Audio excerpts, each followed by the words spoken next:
This Torah class is brought to you by TorahAnytime.com. You tell me.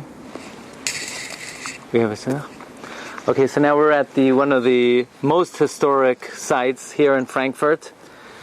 Frankfurt is a storied city that has had many great rabbanim for many centuries, but after a certain the pinnacle of the heyday of Frankfurt, there was a decline because of the Reform movement, and Rav Shamshon Rafael Hirsch was Machzor Atar Liyoshna.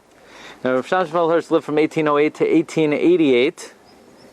He was the Talmud of the Aruch LaNer, and at the age of 22, he became the Rav in Oldenburg. He was recommended by Nathan Marcus Adler. Nathan Marcus Adler was named after Rav Nosson Adler. Nathan Marcus Adler was a British Rav. He wrote a commentary on Targum Onkelos called Nesina Lager. It's a very important commentary. Maybe when we go to London, we'll go to his grave, Nathan Marcus Adler. Now, of course, Rav Shamshon Hirsch lived in the time of the advent of the Reform movement that was making tremendous inroads all across Germany. And Rav Shamshon Hirsch was successful not only in stemming the tide, but in Germany itself, as we're going to see. He took upon himself a Herculean task, which was most amazing. Now, his most masterful work was called Chorev, which he then condensed into 19 letters. These 19 letters are called the 19 letters of Ben Uziel, which he wrote under a pseudonym. It was translated into many languages, and Rav Yisrael Salanter himself, when he read the 19 letters, recommended that it be translated into Russian. So here Rav Yisrael Salanter, the founder of the Musar movement, as we're going to see, Rav Yisrael Salanter was a great admirer of Rav Shamshon Rafael Hirsch. Now this work, the 19 letters, made great sent shockwaves into the Orthodox world, but it made an earthquake in the Reform movement, because this is the first time that they got a dagger in the heart. They didn't know at first who wrote it. They discovered who wrote it, and they started attacking Rav Hirsch in many of their writings, and at the time he wrote it, he was only 28 years old. At 30 years old, he wrote a work called Naftule Naftali, debunking all of the supposed support that the Reform movement tried to draw from the Tanakh. And it's very interesting. At 30 years old, they said about Rav Hirsch, Ein anachnu makirim Rav echad beGermania hamagia l'shir kaimasai. We are not aware of any rabbi in the country, in Ashkenaz, that reaches the stature of Rav Hirsch. He was then appointed the Rav of Nikolsburg, which was a very prestigious position.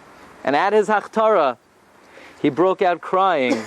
Rav Hirsch breaks out, Mi ani Uma ani she'eshev b'makam shegdolei olam yashvu lefanai.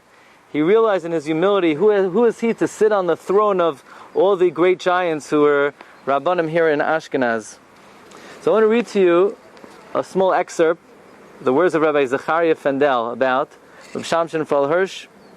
Rav Hirsch taught the Jew of the age of the emancipation to discover in his newly acquired equality that equality is not a threat to traditional Judaism.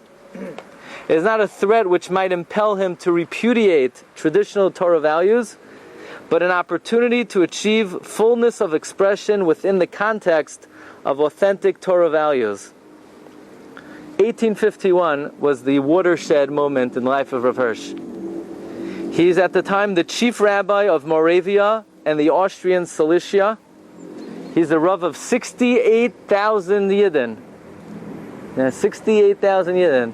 That's not a big shul. 68,000 Yidden. And he's approached by 11 people, 11 Yidden in Frankfurt, who represented 100 families, to give up his job and to come back to Frankfurt and to lead the community in Frankfurt to restore the luster of Frankfurt Judaism. Can you imagine? You're a rabbi of 68,000 Jews, and he has now the opportunity to lead 100 Yidden here in Frankfurt.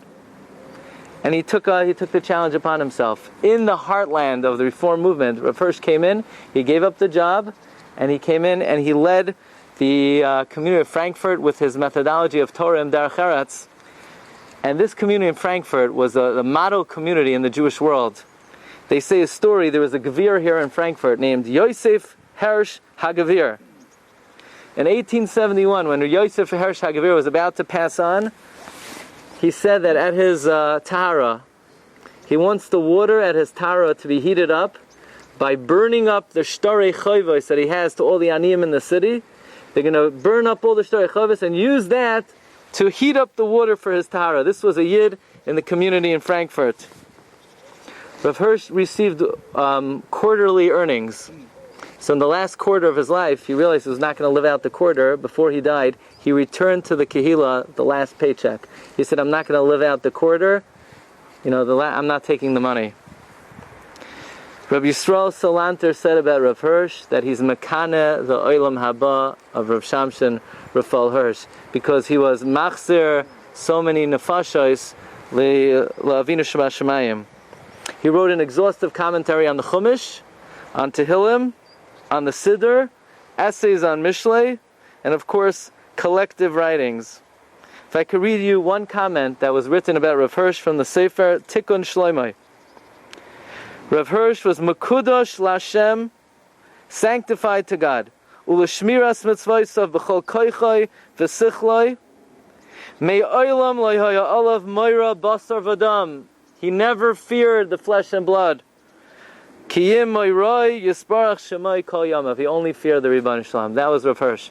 So if I could share with you just one brief thought of Rav Hirsch from his collective writings. He talks about if you have a child and the child begs and kvetches and cries and wants something and you decided you're not going to give it to them. The worst thing you could do is after they kvetch and they cry, and give it to them. Because then you're teaching them that the word no does not mean no. No really means no, but if you cry, then it's yes. And Rav Hirsch taught a no has to be a no. But on the other hand, he would say that if a child asks for something and you don't have a good reason to say no, but you're not in the mood or you're not feeling it, never say no if you don't mean it with every fiber in your being. Unless you have a really good reason not to say no, then you say yes. A no has to be a no, and a yes has to be a yes. So this way a child from a young age understands when the father and the mother say no, it means no and there's nothing you could do to change it. And if there's any reason to say yes, they will say yes. Okay, so we should be zeicha that zechusa yagein aleinu b'kol Yisrael. Amen. You've just experienced another Torah class brought to you by TorahAnytime.com.